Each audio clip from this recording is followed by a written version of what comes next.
Initié depuis de nombreuses années, le canal Seine-Nord-Europe va transformer la région des Hauts-de-France.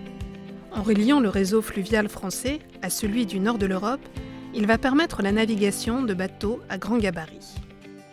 Depuis l'origine, la dynamique de concertation engagée autour du projet est à la hauteur de son caractère exceptionnel.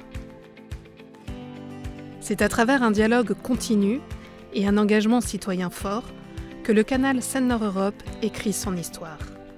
Chaque grand jalon franchi est le fruit d'un travail collaboratif entre la Société du canal Seine-Nord-Europe et les différentes parties prenantes. Élus locaux, acteurs économiques, fédérations professionnelles, associations, mais aussi habitants des Hauts-de-France. Vous aviez une petite rivière qui s'appelait la Tortille. Tous sont impliqués à leur niveau sur toutes les dimensions du projet.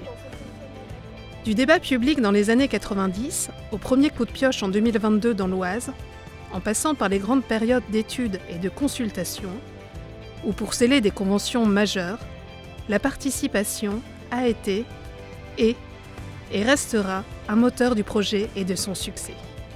Réunions, ateliers, enquêtes publiques, stands d'information, balades, visites de chantier, autant de temps d'échange pour faire connaître le projet et favoriser son appropriation. La participation citoyenne a été particulièrement palpable lors de la phase de conception détaillée des aménagements du canal pour préciser notamment les rétablissements routiers, les mobilités douces et l'organisation du chantier.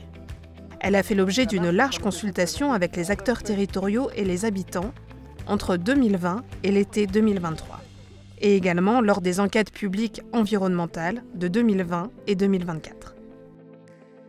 La question de l'environnement a toujours été au cœur des préoccupations. Si le canal participe de la transition écologique et énergétique du pays, la préservation de la biodiversité, la gestion de l'eau ou l'intégration dans les paysages des Hauts-de-France constituent des enjeux largement concertés. Dans une région en grande partie composée de terres agricoles et sylvicoles, le dialogue est particulièrement engagé avec la profession agricole depuis 2005. Le canal Seine-Nord-Europe représente également une formidable opportunité d'emploi pour les territoires. Dans le cadre de la démarche Grand Chantier, les partenaires se mobilisent là aussi pour informer et attirer les publics vers les formations et les emplois offerts. L'autorisation environnementale, délivrée par l'État en août 2024, donne le feu vert pour lancer les travaux entre Passel et Aubanchol-au-Bac. Le canal Seine-Nord-Europe va ainsi se concrétiser progressivement sur l'ensemble des territoires, rendant l'information et le dialogue continu plus que jamais essentiels à la bonne marche du projet. Cette proximité et cette transparence avec les habitants et l'ensemble des acteurs, dans laquelle la Société du canal Seine-Nord-Europe est engagée au quotidien, se poursuivront pendant toute la durée des chantiers et jusqu'à la mise en service du canal.